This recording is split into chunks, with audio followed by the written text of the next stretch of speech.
Capítulo 2. Os limites da riqueza. Não é tão bom com dinheiro como é ruim sem ele. Ditado em Yiddish. Há pouco mencionávamos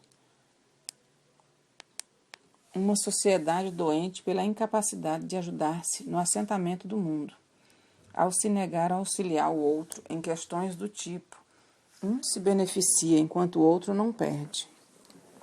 Os cidadãos da planície de Sodoma e Gomorra realizavam um mercado abominável, muito semelhante ao purgatório, descrito acima, em que os cotovelos virados não se auxiliavam. É curioso, porém, que outro tipo de sociedade, que aparentemente não tinha essa postura, é apontado no texto bíblico como tendo um mercado doente, a geração da Torre de Babel. Segundo os rabinos, o erro maior desta sociedade foi tornar as atividades sociais e econômicas um fim em si mesmas.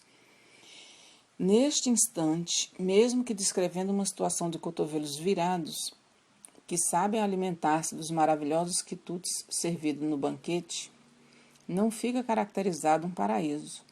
Na história citada acima, um dos grandes prazeres do paraíso não era o simples acesso ao que estava na mesa, mas a capacidade de realizar, através desses itens, um ato que era ainda mais prazeroso, a troca. A aproximação de um cotovelo virado com alimentos pode ser extremamente angustiante se este não sabe o que está fazendo e repete esta operação sem prestar atenção em nossa capacidade e ritmo como receptores. Podemos nos encontrar sem fome, rondados por colheres e garfos, que se aproximam sem parar, forçando-nos a algo que, quando crianças, experimentamos como sendo de extremo desconforto.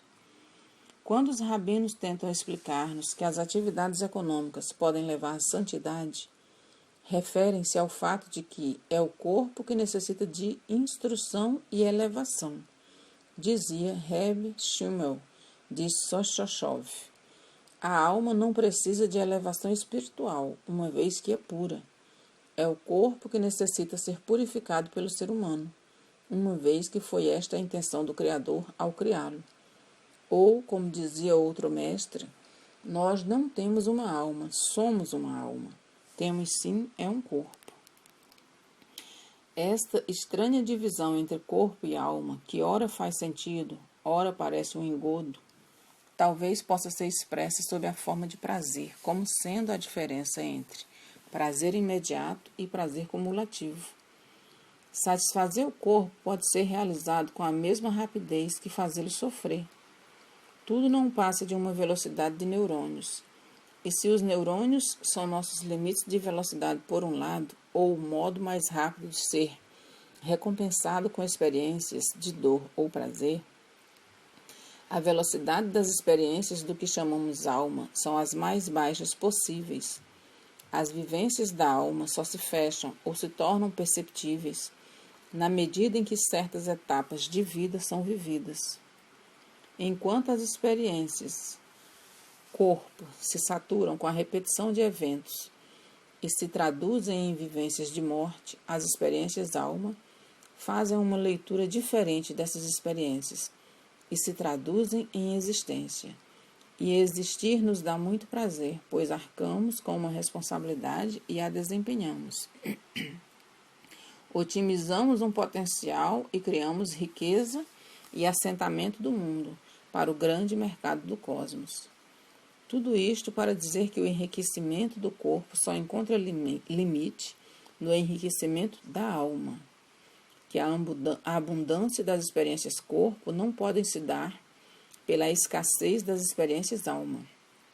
A lei é clara: a abundância que gera escassez é dupla perda de esforço e de tempo.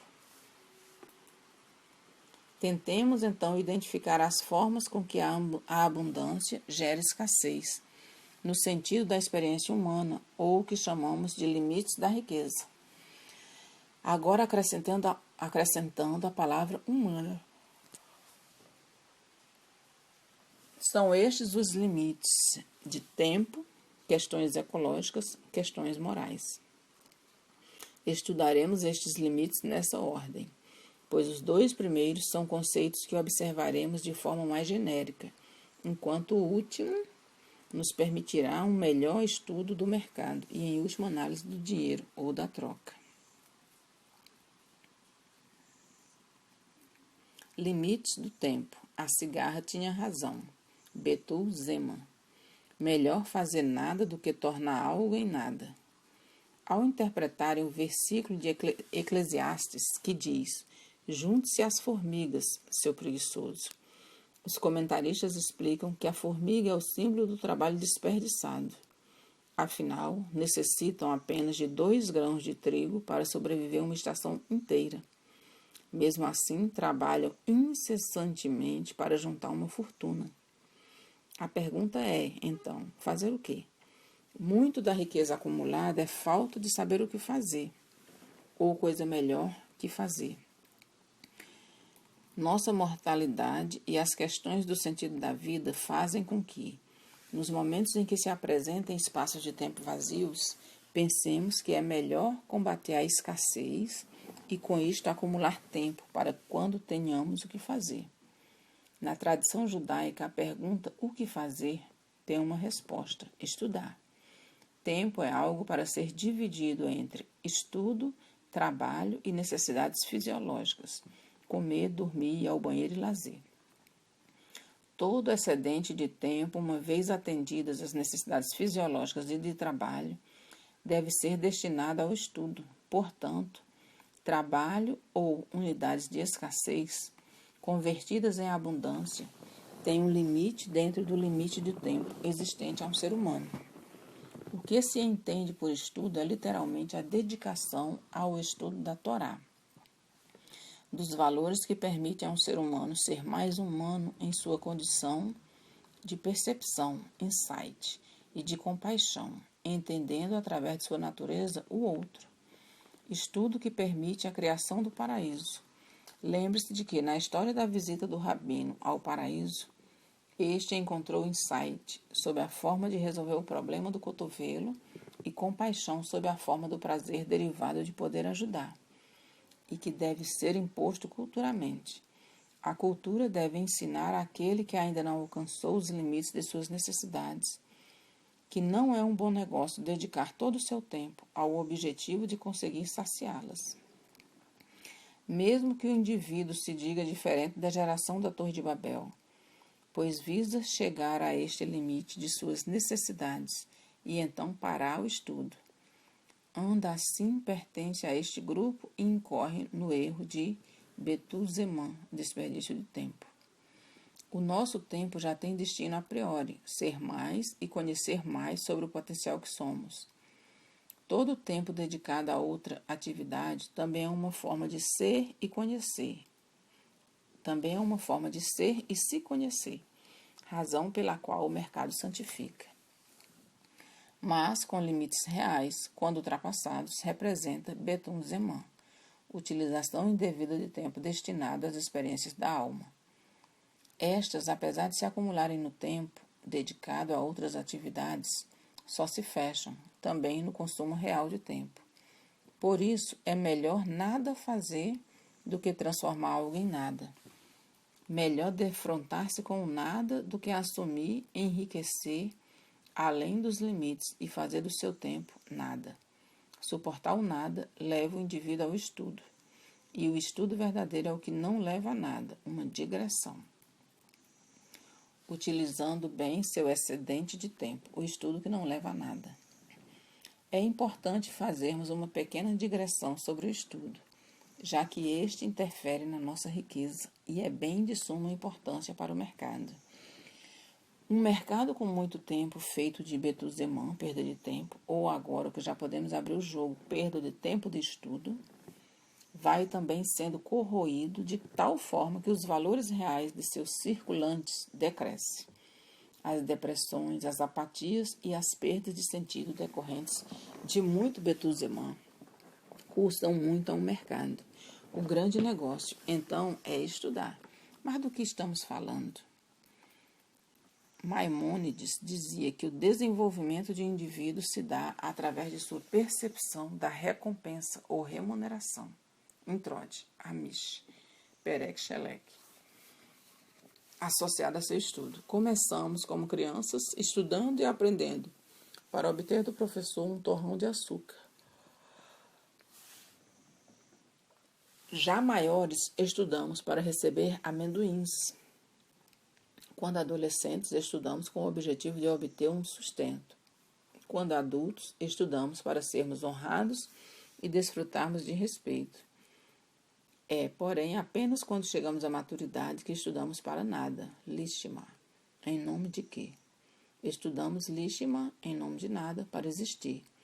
E não é tão estranho, afinal também comemos, dormimos e trabalhamos para existir. É quando trabalhamos mais do que necessitamos para existir que produzimos Betuzemã, existência jogada fora. Também parece lógico que se estudamos e trabalhamos com o objetivo de atingir abundâncias e eliminar escassez, e se atingimos a riqueza, todo estudo e trabalho passam, por definição, a ter o objetivo de obter nada. Se insistimos em achar que continua sendo o objetivo do estudo e do trabalho, mais riqueza além de seus limites, aí transformamos algo em nada. Voltando a Betuzemã, perda de tempo. Qual a razão de sermos incluídos junto com a geração da torre, se buscamos um dia atingir a riqueza e aí sim estudar para nada? Porque esta riqueza, tal qual a torre, que buscava chegar aos céus, não tem parâmetro no futuro. Ninguém jamais poderá ser rico no futuro, pois não há abundância que supra uma escassez que ainda não existe. Portanto, é preciso ajudar culturalmente para que os que ainda não atingiram a maturidade e estejam longe de qualquer segurança material também entendam que lhes cabe dividir seu tempo com estudo cujo objetivo é nada. Segundo a tradição judaica, até mesmo salário é o pagamento pelo Betuzemã de uma pessoa, perda do tempo que poderia ser de estudo, para que outra possa usufruir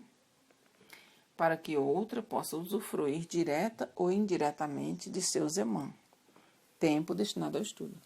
O tempo é um dos limites impostos à riqueza. Tempo é dinheiro, mas nem todo tempo deve ser convertido em dinheiro.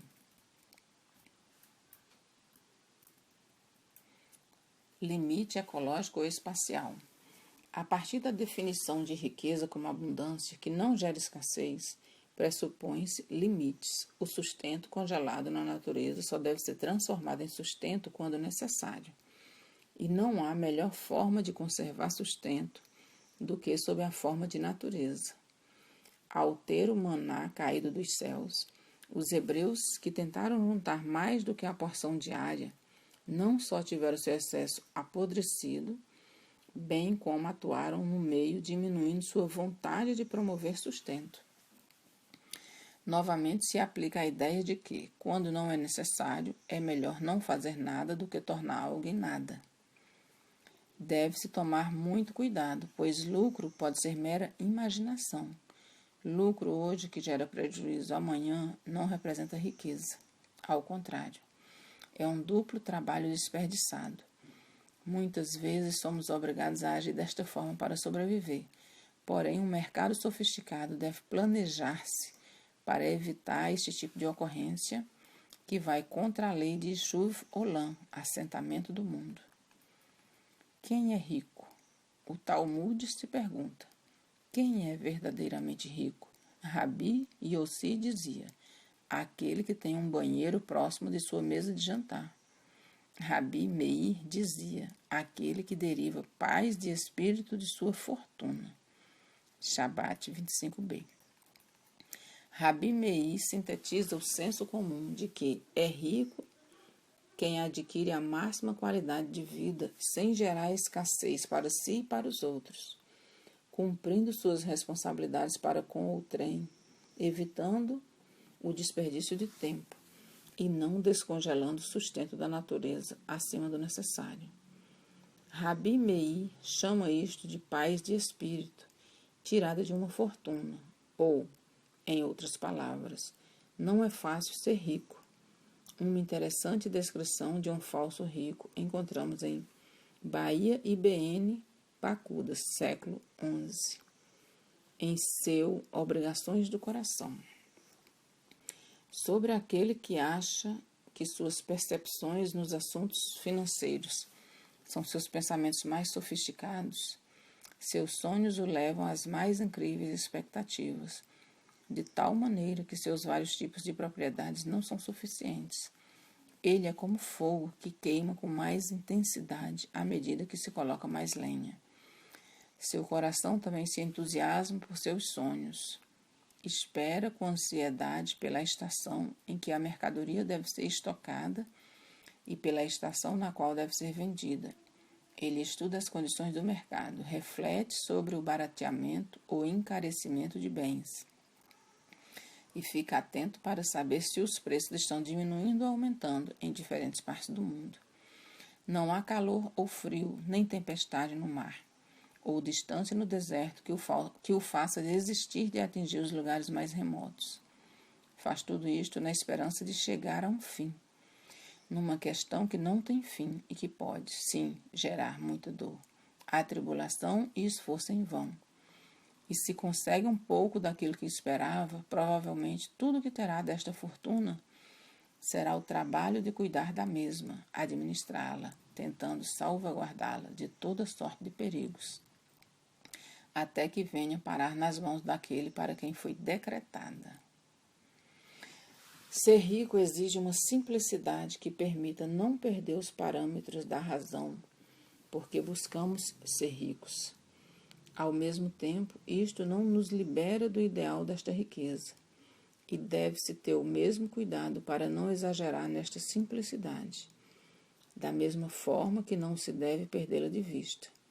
Adequamos nossas necessidades à frequência do que nos é dado como sustento, mas não perdemos o objetivo de aumentar o nível de vida nosso e dos outros. O simplório é nocivo ao mercado do cosmos. Uma interessante história nos é contada por Cholem Aleichem sobre Gimpel, o nada.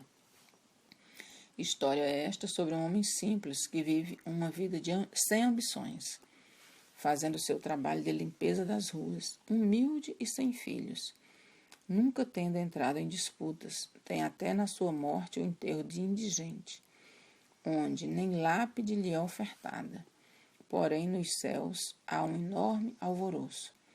Nunca haviam recebido tão ilustre alma, e todos acorreram ao tribunal celeste para receber aquela figura tão pura. O próprio Criador fez questão de oficiar o julgamento, enquanto o promotor celeste se contorcia de ódio pela causa que já percebera perdida.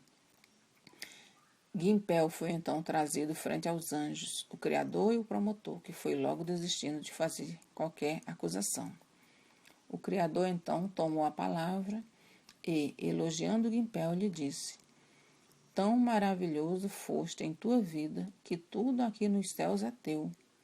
Basta que peças e terás de tudo. Vamos, o que quer, alma pura?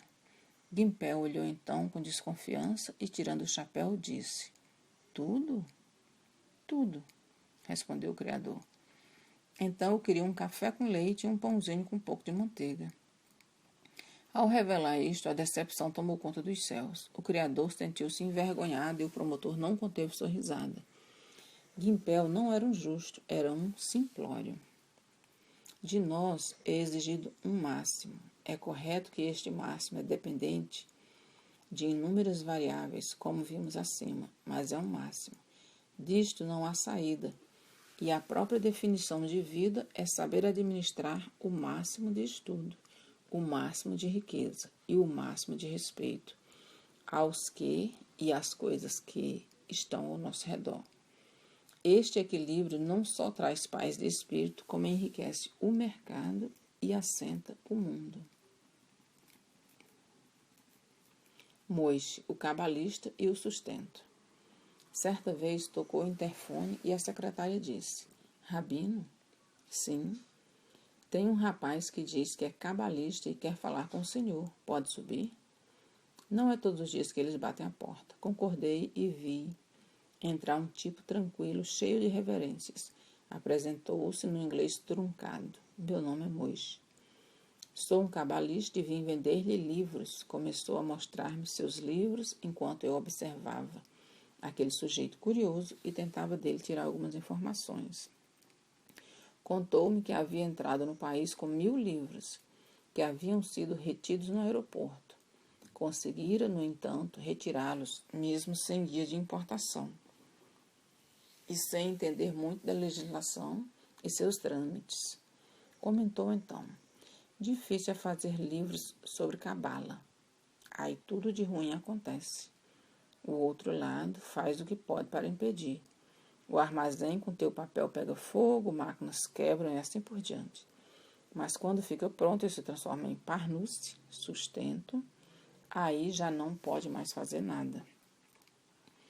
Fiquei pensando naquela consideração. Em certo momento, Moishe resolveu buscar em seu bolso o endereço de onde estava hospedado e começou a esvaziá-lo, colocando vários montes de dólares sobre minha mesa. Perguntei: você anda pelas ruas assim?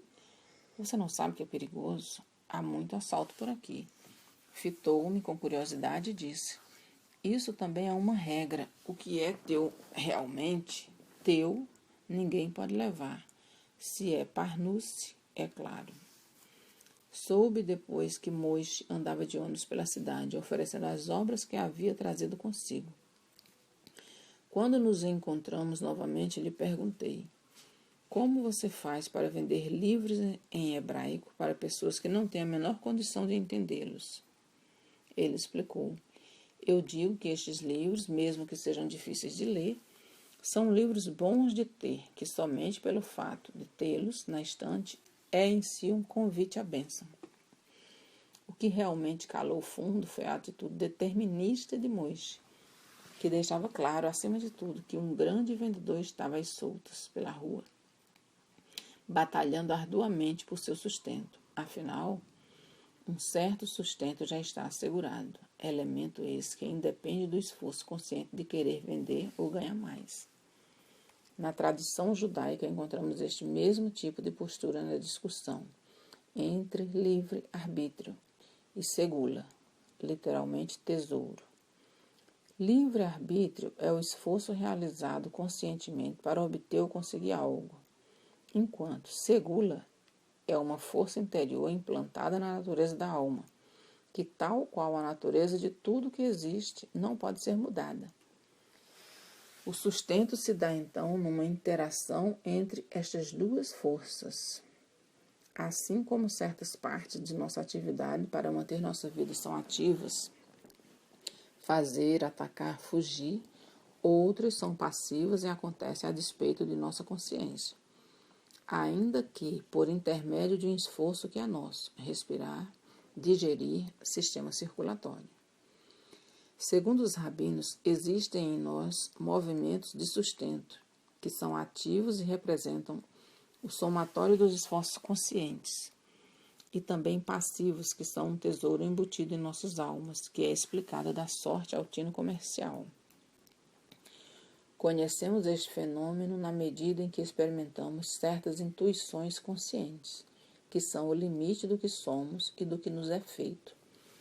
Tal qual a visão ou a audição são limites de atividades simpatéticas ou parasimpatéticas. Vejo independentemente de controlar a visão, mas a direciono. Também o livre-arbítrio e a segula se integram de maneira consciente, permitindo que os compreendamos, mas não os aprendamos nas experiências de nossas vidas. O que Moishe quis dizer é que a segula, tesouro, de um indivíduo não pode ser bloqueada ou prejudicada pelo outro lado, enquanto o livre-arbítrio pode. Moishe também quis apontar para o fato de que parnusse, sustento, não pode ser roubado. Pode-se tomar algo de um indivíduo, mas o sustento é algo que já leva em conta as possíveis perdas ou sombras que acompanham uma pessoa. Portanto, mercadorias ou moedas podem ser levadas, mas o sustento não. Da mesma maneira, um livro que pode ser atrapalhado na sua feitura fica imune, uma vez que expressa uma forma de sustento. Não devemos, portanto, deixar-nos abater por segmentos desastrosos da história de nossa Parnusse. Acompanhe essa história de Reb Nachman. Abre aspas. Numa certa localidade vivia um homem pobre que ganhava a vida cavando barro que vendia. Um dia, enquanto cavava, encontrou uma pedra preciosa. Tentou avaliá-la, mas acabou descobrindo que ninguém em sua cidade e cercanias tinha dinheiro suficiente para comprá-la, tão grande o seu valor. Teve então de viajar a Londres para tê-la avaliada no mercado condizente. Sendo muito pobre, precisou vender até os seus pertences e com estes fundos conseguiu chegar até o porto. Lá chegando, percebeu que não teria condições de adquirir a passagem para a Inglaterra. Procurou então o capitão do navio e apresentou-lhe a pedra preciosa. O capitão ficou muito impressionado e permitiu que embarcasse no navio, pensando que o dono de tal pedra tratava-se de uma pessoa muito rica e respeitável. O capitão alojou-o na primeira classe do navio com todos os luxos rendidos aos muitos ricos. O homem bem instalado exultava-se com sua pedra preciosa, em especial durante as refeições, porque faz bem à digestão alimentar-se de bom humor e moral elevado. Aconteceu, porém, que adormeceu um dia ao lado de sua pedra, quando esta estava sobre a mesa. Um dos serviçais entrou no quarto para limpar a mesa e, não percebendo a pedra, sacudiu a toalha pela janela no mar. Quando o homem acordou e percebeu o que havia acontecido, ficou tão desesperado que quase perdeu a cabeça. O que o capitão faria com ele agora que não podia pagar a viagem e o alojamento? Não hesitaria sequer em matá-lo. Resolveu, por fim, permanecer de bom humor como se nada houvesse ocorrido. Era comum nestes dias que o capitão passasse algumas horas junto deste homem, até que certa vez disse: sei que você é um homem inteligente e honesto. Eu gostaria de comprar trigo para vender em Londres, mas tenho medo de ser acusado de desviar fundos do tesouro do rei. Permita, então, que esta mercadoria seja comprada em teu nome e eu te remunerarei. O homem concordou. Logo após chegarem a Londres, o capitão subitamente faleceu e todo o seu trigo ficou com o homem. Trigo este que valia bem mais do que a pedra preciosa original. O rabino completou dizendo: a pedra preciosa não foi feita para permanecer com o homem, e a prova é de que não ficou com ele. Fecha aspas.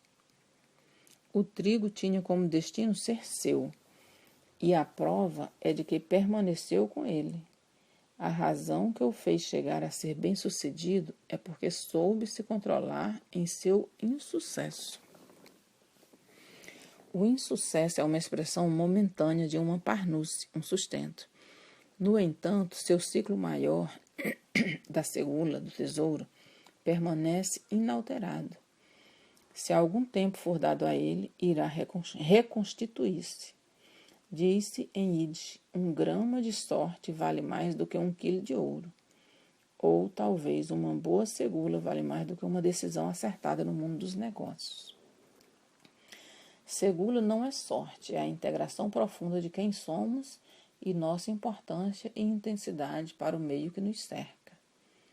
Pode ser compensada por grandes esforços, mas quem tem um tesouro considerável perceberá que as coisas lhe chegam com mais facilidade. É claro, uma boa segula não garante que se seja rico, visto que para isto é necessário também conhecer a arte de interagir com o mercado e poder transformá-la em riqueza. Logo irei para o 3º capítulo, Acumulando Riqueza noutros mundos.